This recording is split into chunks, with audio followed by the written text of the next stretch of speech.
මගෙන් අහනවා කොල්ලට අවුරුදු 16 කොල්ල දඩබ්බරයිලු. මං කිව්වා මද්ද්‍රව්‍ය පාවිච්චි කරනවද? නෑ තාම නෑ අම්මා හැම වෙලේම කටින් බිනවලු. බය වෙන්න දෙයක් නෑ. අම්මා මොකද කරන්නේ? කොල්ලා කටින් බිනවලු හැම වෙලේම. මං අහුවා තාත්තගෙන් දැන් ළමයා මුරණ්ඩු වෙනකොට ළමයා කියන දේ අහන්න නැති වෙනකොට ඔය ඇත්ත මොකද කරේ කියලා. ඊට පස්සේ කිව්වා හාමුදුරනේ මං ටිකක් තදට හිටියලු.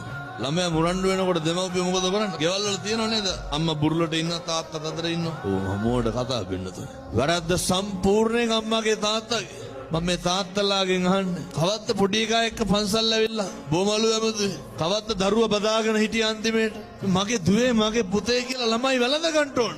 ළමයි මත්ද්‍රව්‍ය වලට හුරු වෙන්නේ කොල්ලොන්ගෙන් අහනකොට කියන හාමුදුරනේ ආතල් එකට කියලා. මොකක්ද ආතල් එක කියන්නේ? ආතල් එක කියන්නේ බිනතුනි සතුට. ගොඩක් මත්ද්‍රව්‍ය වල දරුවෝ ඇබ්බැහි වෙන්නේ පෞරුෂය හීන වුණා.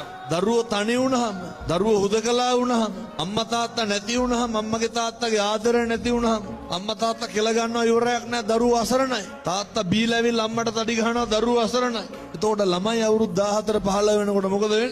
මතක තියාගන්න. අම්මගේ තාත්තගේ යුතුයකමක් වෙන්න ඕන, වගකීමක් වෙන්න ඕන.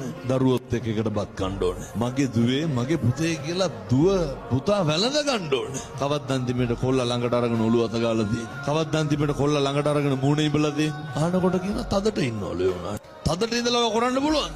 හරි ආදරණීය තාත්තා කෙනෙක් වෙන්න.